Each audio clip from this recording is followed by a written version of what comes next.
This represents anti-Muslim bias, she declared, her voice breaking on the final word as tears streamed down her face.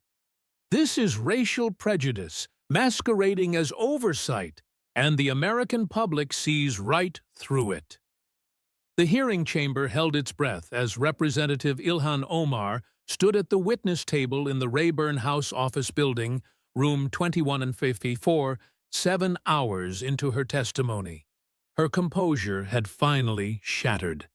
She had wept, not performed, but actually cried, telling the story of the refugee camp, the war, the 12-year-old girl who spoke no English, the death threats, and the man who had charged her with a syringe just the week prior. For 30 seconds, she commanded the room. For 30 seconds, she was sympathetic even to individuals who disagreed with everything she believed. Then she uttered the word Islamophobia. The room shifted because everyone had been watching for 7 hours. And in 7 hours, Speaker Mike Johnson had not mentioned Islam once. Johnson waited, patient in his silence, until she sat down. He waited until her attorney placed a hand on her arm. He waited until the gallery settled. The murmuring ceased, and the C-SPAN cameras found his face. Then he spoke, and his voice carried the same flat, clinical tone it had maintained all day. It was the voice of an accountant reading a column of numbers that do not sum correctly. Congresswoman, I have not mentioned your religion a single time today. Not once. Check the transcript. I have not mentioned your race. I have not mentioned your hijab, your immigration status, or your background. He picked up 2 pieces of paper from the table and held them up so the cameras could view 2 congressional financial disclosure forms. These are the most boring documents in Washington, the kind nobody ever reads. I have talked about these, your documents, your numbers, and your signature. He placed them side by side. This one states your household was worth $158,000. This one states it is worth up to $30 million.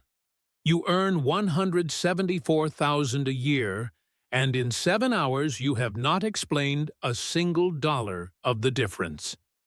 He looked at her. Then he looked at the gallery, at the Somali-American women who had driven from Minneapolis, Muslim women from her district who were her constituents. Are they Islamophobic? Are they racist? They want to know the exact same thing I want to know. He paused to ask where the money came from. Silence followed. It was the kind of silence that has weight. It was the kind the cameras love and politicians fear. Omar's mouth opened and closed. Her lawyer whispered something. She shook her head. There was no answer. It was the silence that would lead every newscast.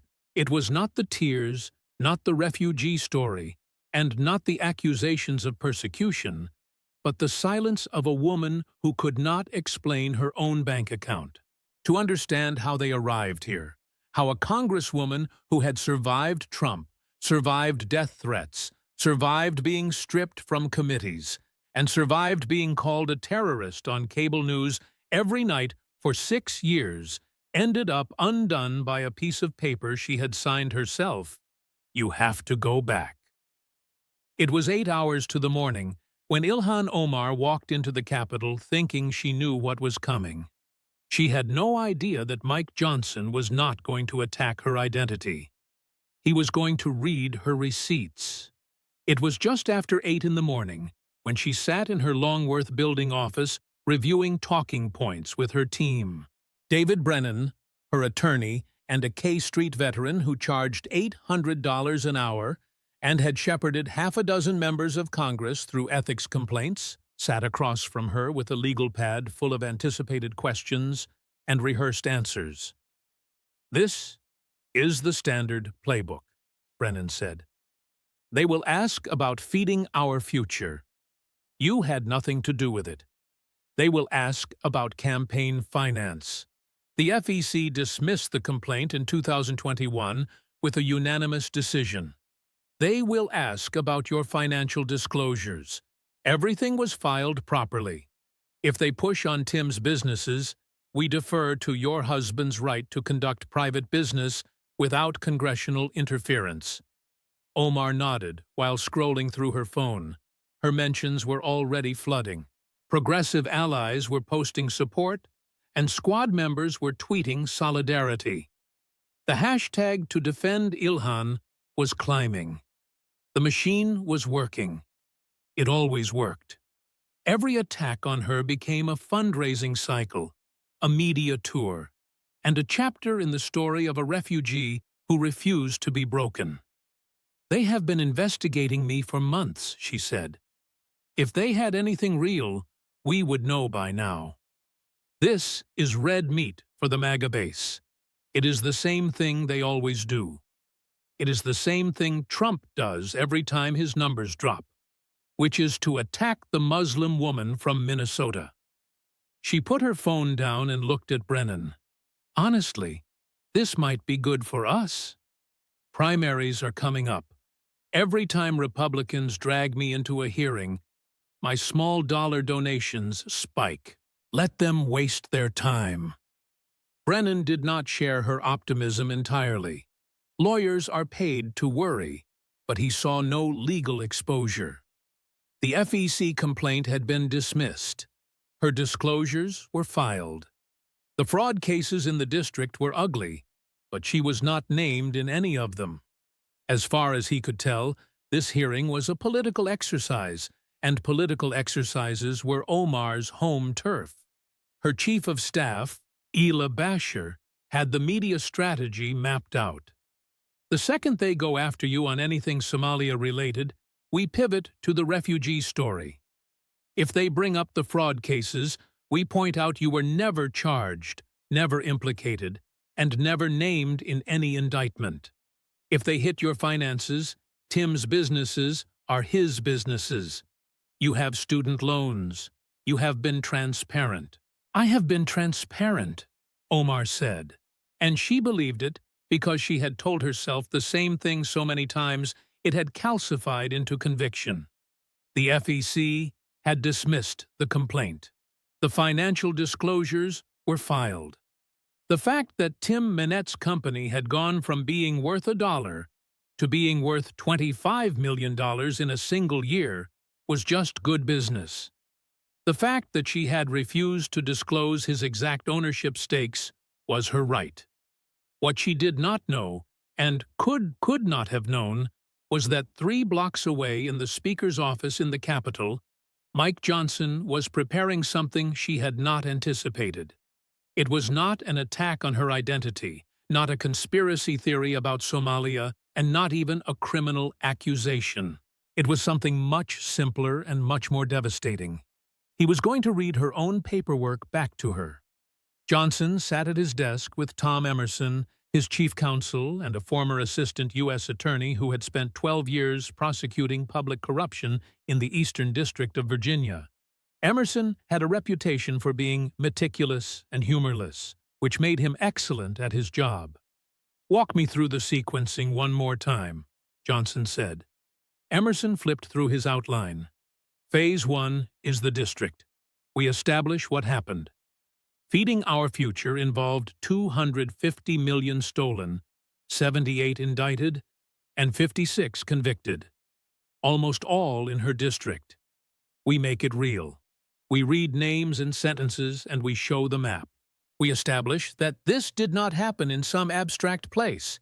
It happened in the 5th Congressional District of Minnesota, which she represents.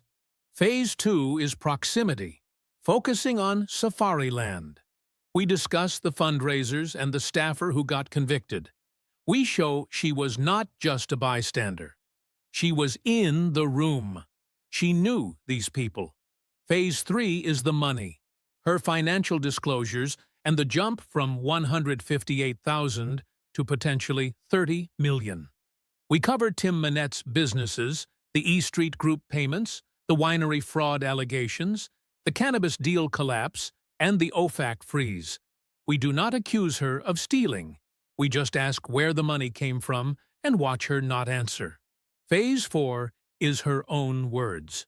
We play the clips, the Benjamin's tweet, the Somali speech, and the defense of fraud investigators being racist. We let her contradict herself in her own voice. Phase 5 is the shield. We show the pattern. Every time someone investigated fraud in her district, someone cried racism, and she amplified it. She gave it legitimacy. She made it harder for law enforcement to protect her own constituents. Johnson nodded. "Keep the tone clinical," Emerson said. "Prosecutorial, with no emotion, no name-calling, and no culture war. We never mention her religion. We never mention her race. We never mention immigration. We talk about money, documents, votes, and her own recorded statements.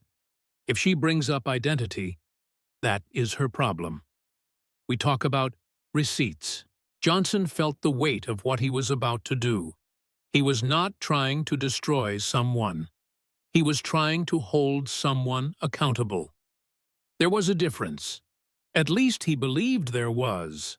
"Let us go," he said. At 9:45, both sides converged on the hearing room. Omar entered through the main corridor, surrounded by supporters.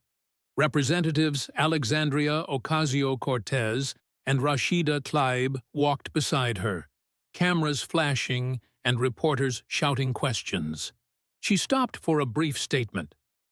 "This hearing is a political hit job designed to silence a black Muslim woman who speaks truth to power. I will not be silenced. I will not be intimidated, and I will continue fighting for my constituents and for justice." The statement was polished and practiced. It would make the evening news. She looked exactly the way she wanted to look. Strong, defiant, and unbowed. Johnson came in through a side entrance carrying his binder. Avoiding cameras and looking like an accountant heading to an audit. The hearing room filled with every seat taken and the press gallery packed. The gallery was a split screen of America. Omar supporters in purple "We Stand with Ilhan" shirts sat on one side, and on the other was a small group of Somali American women who had driven from Minneapolis. They were not wearing political shirts. They were wearing the faces of people who had something to say and had waited a long time to say it. At 10 o'clock sharp, Johnson called the hearing to order. "The Committee on Oversight and Accountability will come to order. We are here today to examine questions of fraud, accountability, and constituent representation in federal assistance programs with specific focus on events in Minnesota's 5th Congressional District." His voice was dry, procedural, and deliberately boring. This was not theater.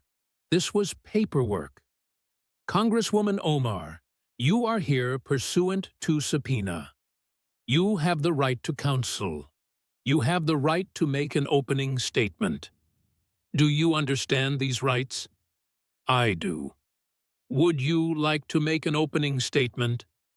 She stood, looked at the cameras, and drew a breath. "Yes, Mr. Chairman, thank you." And she gave the speech she had rehearsed about the refugee story. The camp in Kenya. Coming to America with nothing. Learning English, working hard. Becoming a citizen and being elected. All of it was true. All of it was moving. And all of it was irrelevant to what was about to happen. "Everything I have done has been in service of my constituents," she said.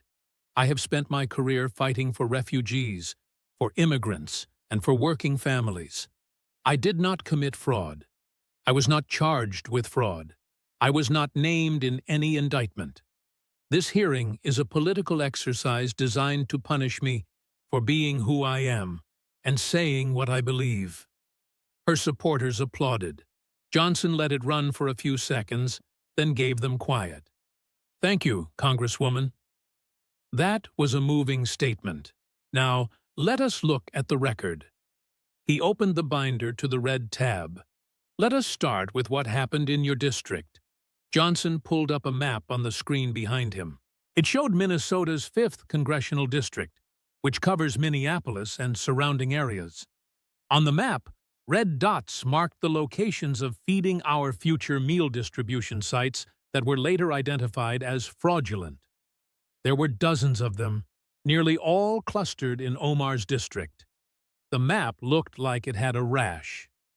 The Feeding Our Future scandal, Johnson began, is the largest pandemic-era fraud in American history. A nonprofit called Feeding Our Future claimed to distribute meals to children through the federal child nutrition program. During COVID, when schools were closed, the program expanded dramatically. Feeding Our Future went from handling 3 to 4 million annually to claiming reimbursements for 91 million meals. He let that number land. 91 million meals. Except most of those meals were never served. The sites were fake. The attendance rosters were filled with invented names. The invoices were forged, and the money, $250 million of federal funds meant to feed hungry children, was stolen. He read from the Department of Justice press release. Stolen and used to buy luxury cars, vacation properties, jewelry, and commercial real estate in Minnesota, Kenya, and Turkey. Some of the money was wired overseas to accounts in Mogadishu. 78 people have been indicted and more than 56 convicted.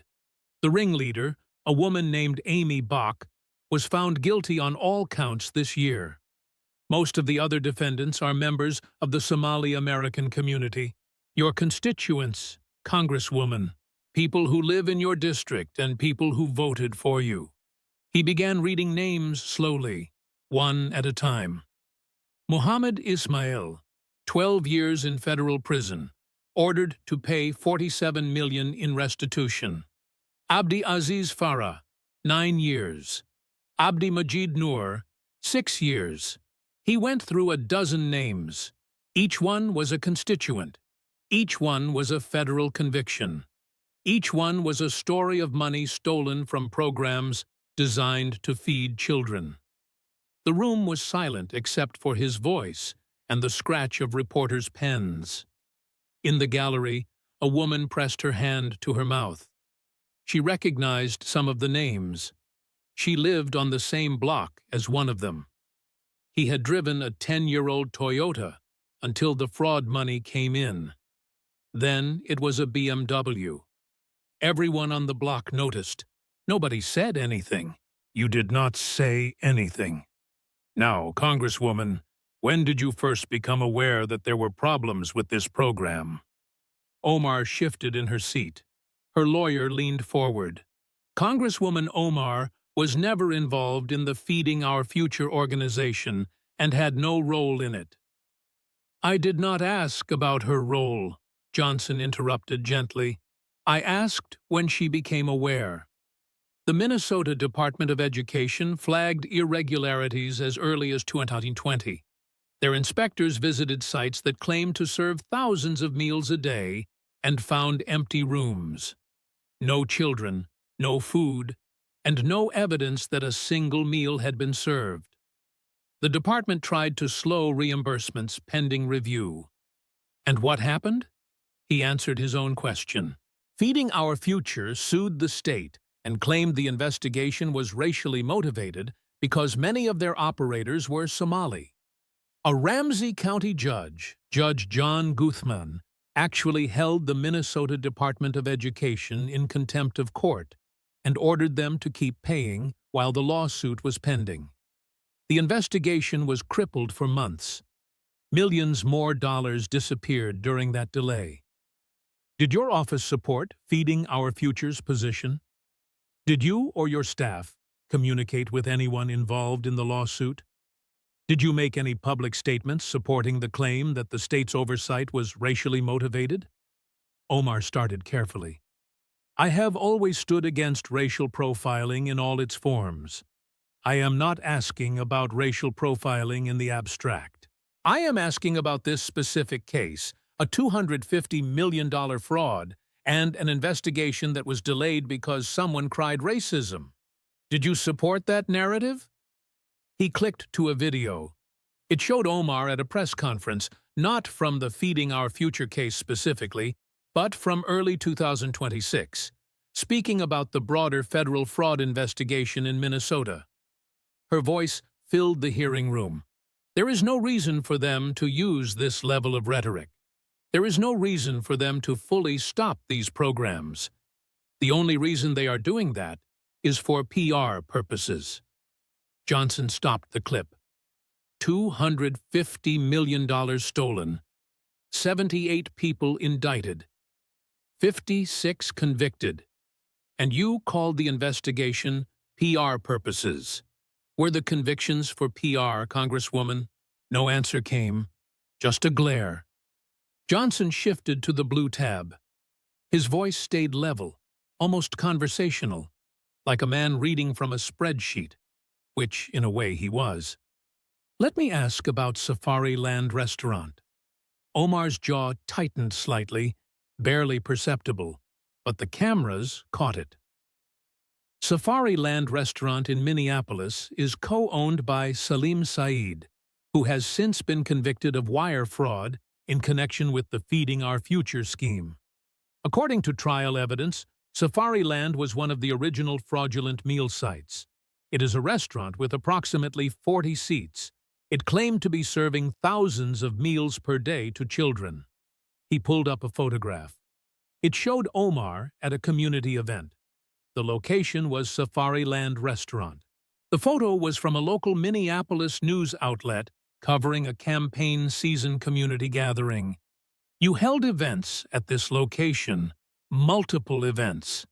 You knew the owners. Your opponent in the 2024 primary, Don Samuels, stated publicly that Safari Land was a political hub in the Somali community, and that, to quote him, "If you are going to be in politics, you need to go through the people at the Safari Land restaurant." A former member of your own staff was also convicted in the Feeding Our Future case. Omar shifted. Mr. Speaker, attending community events is literally my job. I attend events at churches, mosques, restaurants, and community centers. I understand that. And I would not bring up a restaurant visit if it were just a restaurant. But this restaurant was claiming federal reimbursements for thousands of meals per day. Its co-owner is now in federal prison, and you were there regularly enough that political operatives in your district considered it essential to your political network. Omar's lawyer interjected. Mr. Speaker, attending a community event at a restaurant does not imply I agree. Johnson said attending an event does not imply anything on its own. But I am establishing proximity because the question the American people are asking is not whether you personally filled out fake meal count forms. The question is whether the largest fraud in American history happened all around you in your district, among your supporters, at locations you frequented involving people on your staff, and you somehow noticed nothing. You who pride yourself on being the most connected, most attentive, and most community-engaged representative in Congress. He leaned forward slightly. A restaurant with 40 seats claiming to serve thousands of meals a day to children. Operators driving new BMWs and buying investment properties in Nairobi while running supposed children's nutrition programs out of storefronts with no kitchen equipment. Did none of this seem unusual to you? I don't audit restaurants. No, but you defended the people who were supposed to be auditing them. When investigators tried to look into it, you called it political persecution. When federal agents were sent to Minneapolis, you called it confusion and chaos. When convictions started coming in, you characterized the entire effort as an attack on the Somali community. He paused. Who were you protecting, Congresswoman? Your constituents or the people who were stealing from them? The room stirred, a murmur rising from the gallery. One of the Somali-American women from Minneapolis wiped her eyes. She did not look angry, she looked tired. Johnson opened the green tab. This was the section that mattered most, and everyone in the room could feel the shift. The district questions were context. The Safariland questions were proximity. But this, the money, was the kill zone. Let us talk about your personal finances. He held up the two disclosure forms again, side by side for the cameras. In 2022, your household net worth was listed as between $50,000 and $158,000. That is modest. That is relatable. That is what most Americans would expect from a member of Congress who talks constantly about student loan debt and economic justice. In 2024, your household assets are listed as potentially worth between $6 million and $30 million. Your husband's stake in a winery is valued at $1 to $5 million. His stake in a venture capital firm called Rose Lake Capital is valued at $5 to $25 million. That is a change of, let me do the math, somewhere between 4,000% and 20,000% in 2 years. He set the papers down. Now I understand that asset values can grow. I understand that investments can appreciate. But let me walk through the timeline of your husband's business career, because the committee has done significant research, and the American people deserve to see it. Tim Minott, your husband since 2020, was previously a political consultant who ran a firm called E Street Group. Your campaign paid E Street Group approximately $3 million between 2018 and 2020 for consulting, advertising, travel expenses, and production costs. At one point, your campaign constituted 66% of his firm's total federal revenue. After the payments drew public criticism, you severed the campaign's relationship with E Street Group. Your husband then pivoted to new ventures. Venture number 1 was a California winery operated with his business partner Will Haler. An investor has sued them, claiming they promised to triple his $300,000 investment and instead made the money disappear. The lawsuit seeks $780,000. Venture number 2 was a cannabis business in South Dakota. 3 marijuana entrepreneurs say they are owed over $1 million from a failed deal with Minett and Haler's company. Venture number 3 is Rose Lake Capital, a venture capital firm. In your 2023 disclosure, you listed its value as somewhere between $1 and $1,000. 1 year later, it was worth between $5 million and $25 million. Johnson looked up. Let those numbers breathe. A company worth $1 becomes worth $25 million in 12 months. At the same time, the largest fraud investigation in Minnesota history is unfolding in your district. Your husband's previous firm was funded almost entirely by your campaign. His subsequent ventures have been accused of defrauding investors, and you have refused to disclose his exact ownership percentages in any of these companies, which breaks standard congressional disclosure norms. Omar's lawyer stood. Mr. Speaker, the Congresswoman's financial disclosures comply with all legal requirements. The values listed represent the total estimated value of the businesses, not necessarily her husband's individual share. Then what is his individual share? Johnson asked simply. Silence followed. If the listed values represent the whole business and not his share, then what is his actual share? Is it 50%, 10%, or 1%? Your disclosures do not say. Congressional norms call for that information. You chose not to provide it. Why did you choose this? Omar spoke. Her voice was tight. My husband is entitled to conduct business privately. You filed joint tax returns. His income is your income. His assets affect your financial interests, and you serve on committees that vote on legislation affecting investment and business. The American people have a right to know whether you have financial conflicts. That is not persecution. That is the law. He pulled out one more document. I also want to note that one of your husband's companies had funds frozen by the Treasury Department's Office of Foreign Assets Control, OFAC. This is the agency that oversees sanctions enforcement, terrorist financing, and money laundering. Can you explain why OFAC was involved with your husband's company? Omar's lawyer whispered urgently. She shook her head. We are not going to discuss pending legal matters. So there is a pending legal matter involving OFAC and your husband's company? More silence followed. The lawyer's face said everything. Johnson sat back. Let me summarize. Your campaign paid your husband $3 million. His businesses have been accused of fraud by multiple investors. One of his companies had funds frozen by the anti-money laundering arm of the U.S. Treasury. Your household went from being worth less than a used car to being worth potentially $30 million in 24 months. And you can't or won't explain any of it. He picked up the 2 disclosure forms one more time. Either these forms are inaccurate, in which case you signed false statements under penalty of perjury, or they are accurate, in which case you owe the American people an explanation for a level of wealth accumulation that would make a hedge fund manager blush. Which is it, Congresswoman? Johnson opened the yellow tab. He didn't reach for documents this time. He reached for his tablet. This was the section built on Omar's own voice. Her own words played back in sequence to reveal a pattern she had never been forced to confront.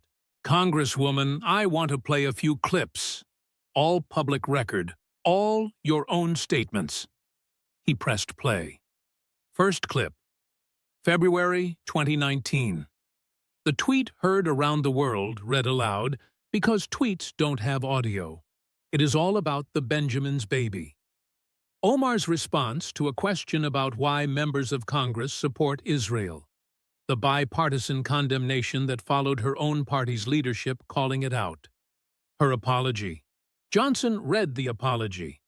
Anti-Semitism is real, and I am grateful for Jewish allies and colleagues who are educating me on the painful history of anti-Semitic tropes.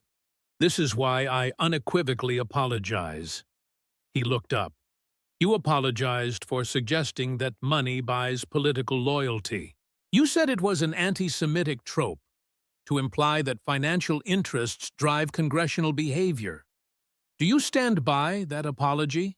Omar hesitated. This was a trap and she could feel it, but she couldn't see where it closed. Her lawyer started to lean in, but she waved him off. She would handle this one herself. I do. I apologized and I meant it. Good, I respect that. So the idea that money creates improper political influence is, in your view, a serious accusation, one that shouldn't be thrown around lightly. It should be made with evidence, not with stereotypes. Agreed. So let me present some evidence. Johnson's voice didn't change. Still flat, still conversational, still deadly. Your campaign paid your husband's consulting firm $3 million. After you married him, his companies suddenly became worth millions more. You sit on committees that affect the industries his companies operate in. He has a stake in a venture capital firm that invests in businesses that may be affected by legislation you vote on. He paused just long enough. By your own standard, the standard you set in your apology, wouldn't it be fair for someone to ask whether money has influenced your behavior and whether the $3 million your campaign paid your husband created any kind of improper loyalty? The room went quiet. Omar stared at him. That is completely different. Why? Because it is you. Because when someone else's financial relationships create an appearance of corruption, it is a legitimate concern. But when it is yours, it is persecution. He didn't wait for an answer. He moved to the second clip, January 27, 2024. The Somali speech. Johnson played the actual video. Omar speaking in Somali to a room of constituents at a Minneapolis hotel. He showed the viral translation that had spread on social media, the one that claimed she said her top priority was to put Somalia first. Then he showed the independent translation from PolitiFact and the Minneapolis Star-Tribune, which said the viral version was distorted. "I want to be fair," Johnson said. "The viral translation was inaccurate. Independent translators confirmed that you were speaking about the Ethiopia-Somaliland dispute over sea access and encouraging civic engagement. I am not going to use a bad translation against you. That would be dishonest." Omar visibly relaxed for 1 second, the briefest flicker of relief. But that single word pulled the tension back like a bowstring. "You retweeted a translation of your own speech that read, quote, 'While I am in Congress, no one will take Somalia's sea.' You retweeted that yourself from your own verified account, not a hostile translation by your enemies. Your own account sharing what you considered an accurate summary of your own words." He showed the retweet on the screen. Omar's handle, the quote, and the date. "Is that an accurate reflection of what you said to that room?" "I was advocating for my constituents' concerns about a foreign policy matter. You were pledging your congressional office to a foreign country's territorial dispute. You didn't say I will advocate for a diplomatic resolution. You didn't say I will raise this issue through appropriate channels. You said no one will take Somalia's sea while I am in Congress. You made your seat in the United States Congress into an instrument of Somali foreign policy, and you were proud enough of that statement to share it yourself." House Majority Whip Tom Emmer, your own state's Republican whip, called those remarks appalling and demanded an ethics investigation. Governor Ron DeSantis called for your expulsion and deportation. Those were overreactions. I am not calling for your deportation. I am asking a simple question. When you told a room full of Somali Americans that while you are in Congress, no one will take Somalia's sea, were you speaking as an American congresswoman or as a representative of Somalia? He played the third clip. January 2026. Omar on Face the Nation talking about the federal fraud investigation in Minnesota. Her voice again unmistakable.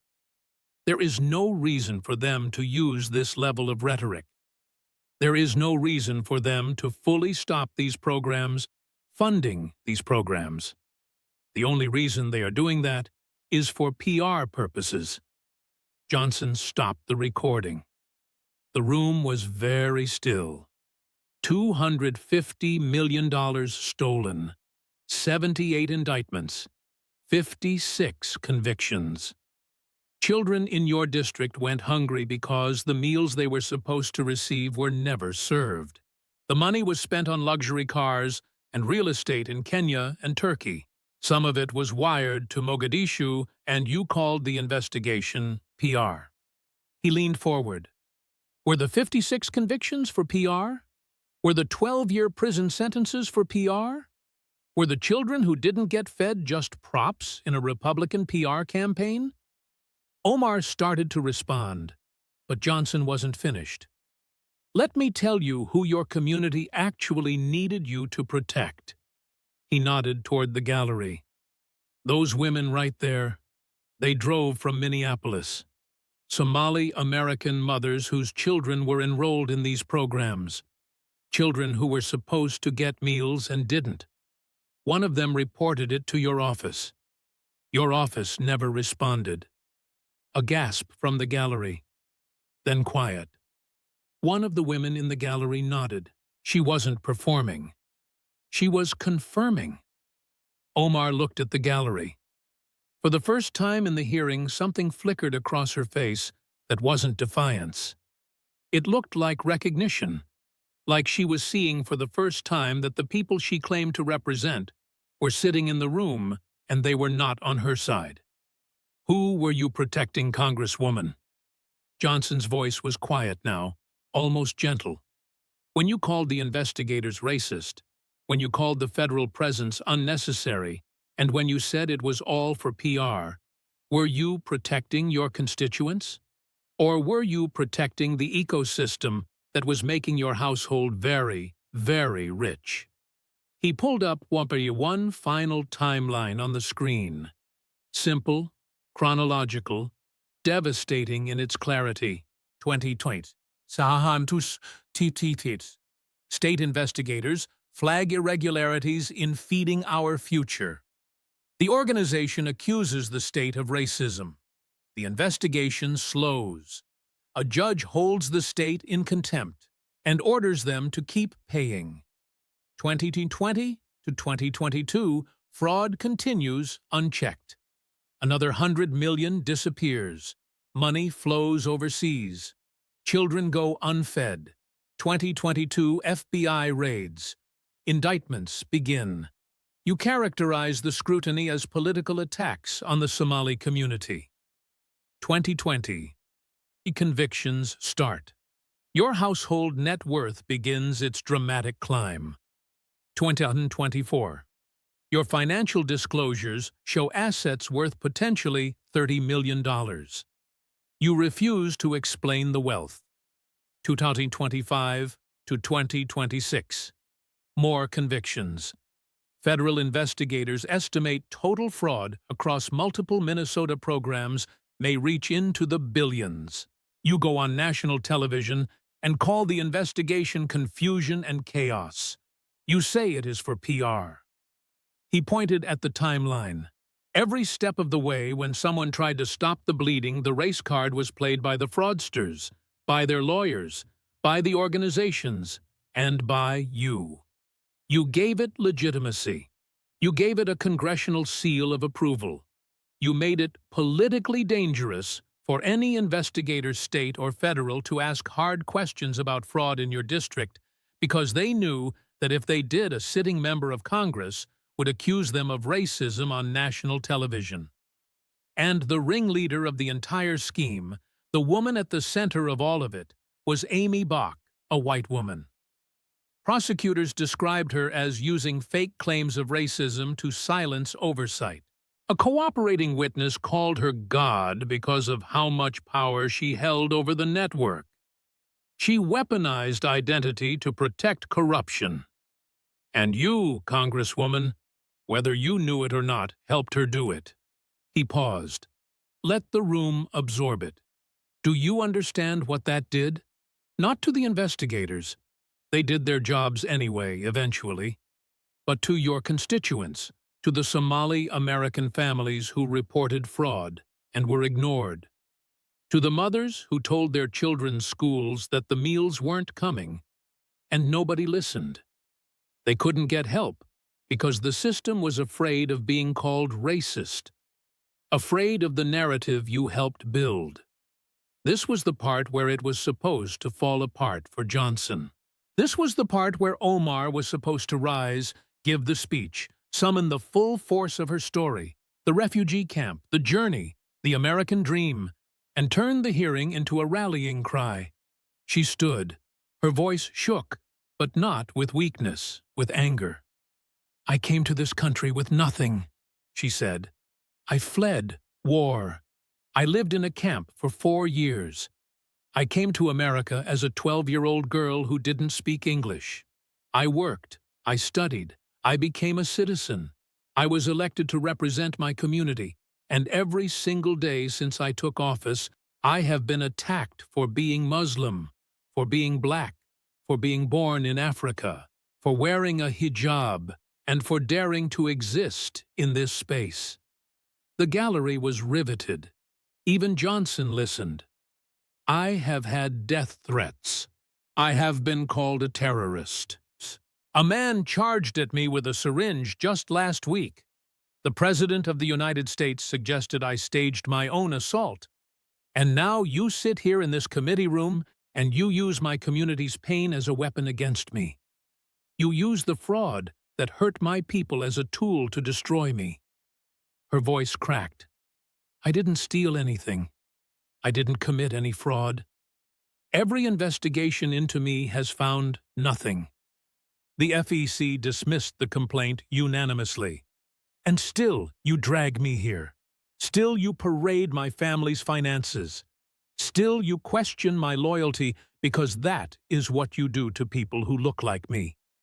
She was crying now, not performing, actually crying. And for 30 seconds the room felt it. The weight of her story, the reality of the threats, and the ugliness of what immigrants in public life face. 30 seconds where she was genuinely sympathetic. Then she made the mistake. The one we saw at the beginning of this story. "This is Islamophobia," she said, wiping her eyes. "This is racism disguised as oversight. And the American people see right through it. And now you know what happened next. You heard it at the top." Johnson waited. Let her sit down. Let the room settle. And then he picked up those 2 sheets of paper, the same 2 pieces of paper he had been holding all day, the most boring documents in Washington. And he said the words that would end up on every screen in America by midnight. "Congresswoman, I have not mentioned your religion once today. Not once." But hearing it again in context, after 7 hours of testimony, after the money trail and the Safari Land photos and the Benjamin's trap and the Somali speech played back to her and the timeline of fraud she had called PR, hearing it now, it landed different. Heavier. Final. "I haven't mentioned your race. I haven't mentioned your hijab, your immigration status, or your background. I have talked about financial disclosures you signed, campaign payments you authorized, statements you made on camera, and positions you took publicly." He held up the 2 disclosure forms. "These are your documents, your numbers, your signature. If being asked to explain a 20,000% increase in your net worth is Islamophobia, then what do you call it when your own constituents ask the same question?" He turned to the gallery, the Somali American women. Are they Islamophobic? Are they racist? They are Muslim. They are Somali. They are from your district. And they want to know the same thing I want to know. Where did the money come from? Omar sat. She had nothing left. The refugee story, which was real and powerful and true, had been deployed in the wrong place at the wrong time, aimed at the wrong accusation. Johnson hadn't questioned her loyalty or her faith. He had questioned her bank account. And the refugee story does not answer a financial disclosure. Johnson straightened his papers. "Let me bring this together." He spoke directly to the camera now, to the American public. Here is what we know. The largest welfare fraud in American history, $250 million, happened in Congresswoman Omar's district. Her core constituents were both the victims and, in many cases, the perpetrators. Federal and state investigators tried to look into it. Each time they did, they were accused of racism. Congresswoman Omar amplified that accusation.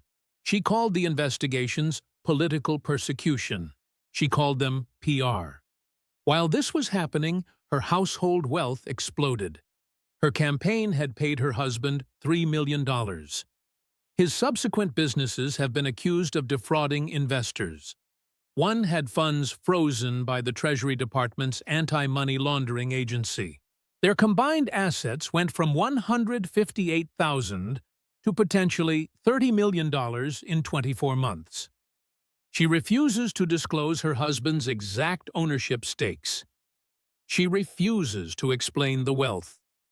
I am not accusing Congresswoman Omar of fraud. That is for the Department of Justice to determine. I am saying that the American people deserve answers. And today, in 7 hours of testimony, she has not provided a single one. He picked up a prepared statement. Based on the evidence presented, this committee makes the following referrals. First, to the Department of Justice for investigation of the accuracy of Congresswoman Omar's financial disclosures and potential conflicts of interest. Second, to the House Ethics Committee for failure to comply with disclosure norms regarding spousal business interests. Third, to the Internal Revenue Service for review of joint tax filings in light of the discrepancy between reported income and asset growth. Fourth, to the Office of the Director of National Intelligence for review of Congresswoman Omar's security clearance pending the outcome of these investigations. Each referral landed like a stamp on a document. Administrative, bureaucratic, devastating. Congresswoman Omar, Johnson said, "You are not being charged with anything today, but you are being asked to answer questions you have refused to answer, and the American people will draw their own conclusions from your refusal." He closed his binder. "This hearing is adjourned." He stood. The committee members stood. They filed out. No drama, no shouting, no theatrical pronouncements. They left the way accountants leave an audit, quietly having done the math. Omar sat at the witness table. Her lawyer was talking to her, but she didn't seem to hear him. The cameras were still rolling. Her supporters in the gallery were chanting something, but it sounded far away like noise from another room. The Somali-American women from Minneapolis were already walking out. They didn't look at her. She had come into the hearing as a symbol of immigrant resilience. She was leaving as a woman who couldn't explain her own bank account. The clips went viral within minutes. Not the emotional moments, not the refugee speech, not the accusations of Islamophobia. The clips that spread were boring. Devastating but boring.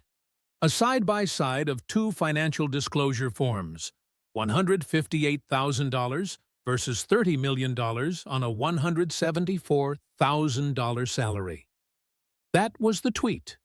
That was the TikTok. That was the headline on every news site by evening. The New York Times ran it straight. Omar hearing raises unanswered questions about wealth. The Washington Post wrote, "From $158,000 to $30 million. Omar's financial disclosures under scrutiny. Even outlets sympathetic to her couldn't avoid the math because math doesn't have a political party." Progressive allies tried the usual defenses. AOC called it a witch hunt. Tlaib called it Islamophobia. But the problem was that Johnson hadn't mentioned Islam, hadn't mentioned race, and hadn't mentioned Somalia, except in the context of a fraud scheme with 56 federal convictions. He had talked about numbers on forms she had signed herself. The defenses didn't stick because they were aimed at attacks that hadn't been made. The polls moved, not dramatically. Americans do not change their minds about politicians overnight. But the question planted itself, where did the money come from? And it was the kind of question that doesn't go away, because there is no satisfying answer. If the money is legitimate, show the receipts. If the receipts are private, explain why. If you cannot explain why, people will fill in the blanks themselves. In Minneapolis, the Somali-American community response was complicated. It was not the unified defense Omar had counted on. Some people rallied behind her. Others were quieter. A local imam gave a Friday sermon about accountability that didn't name Omar, but didn't need to. "When someone claims to speak for us," he said, "we have the right to ask, are they speaking for us or for themselves?" The women who had gone to the hearing gave an interview to a local station. One of them, a nurse named Halima, said something that cut deeper than anything Johnson had said in the hearing room. "I came to America as a refugee just like her. I work 60 hours a week. I pay my taxes. I follow the law. And when people in our community stole money that was supposed to feed our children, she called the investigators racist. She didn't protect us. She protected them. And now she is worth $30 million, and I am still paying off my daughter's school lunch debt. Another woman, Sarah, a small business owner who ran a halal grocery, added, "We are not a shield. Our identity is not a defense attorney. When someone steals from our children and then hides behind our pain, that is not representation. That is exploitation." It was not anger in their voices. It was exhaustion. The exhaustion of immigrants who played by the rules, watching someone who at minimum looked away while others broke them and then calling every question about it bigotry. They had not come to Washington to destroy Ilhan Omar. They had come because they had been waiting for someone to ask the questions their congresswoman wouldn't answer. And they were tired of waiting. The House Ethics Committee opened a formal inquiry within a week. Not into fraud, that was the DOJ's territory, but into the financial disclosures. The specific questions were narrow and bureaucratic. Did the disclosures accurately reflect the value of the assets? Why were spousal ownership stakes not specified? Were there unreported conflicts of interest? Boring questions, the kind that end careers not with a bang, but with an audit. Omar held a press conference the next day. She called it political persecution. She called it Trump's vendetta. She invoked her refugee story again. She did everything she had always done, the script that had always worked. But something had shifted. The question wasn't about her identity anymore. It wasn't about Islam or refugees or Somalia. It was about a number on a form, a number she had signed, a number that didn't add up. She kept talking. The cameras recorded her. But the question just sat there, patient and immovable, like Mike Johnson sitting at the head of that committee table with his color-coded binder waiting for an answer she would never give. 158,000 to 30 million on a government salary in a district where 250 million vanished from programs meant to feed children. While the congresswoman called every investigator racist and every investigation a witch hunt. The math didn't add up. And in Washington, when the math doesn't add up, the story writes itself. She never explained the money. She never disclosed her husband's ownership stakes. She never answered the question about why she called the largest fraud investigation in American history PR. She never addressed why her office didn't respond to the constituent who reported that her children's meals never arrived. She never explained how a company worth $1 became worth $25 million in 12 months. She just kept saying the word Islamophobia into cameras that had stopped believing it. Not because Islamophobia isn't real. It is, and she had genuinely suffered from it. But because you cannot use a real wound to cover a fake alibi. Eventually, people stopped looking at the wound and started looking at the numbers. And the numbers were right there on the forms she signed herself under a penalty of perjury in black and white. Where did the money come from? She never said. And in Washington, what you do not say is louder than anything you do.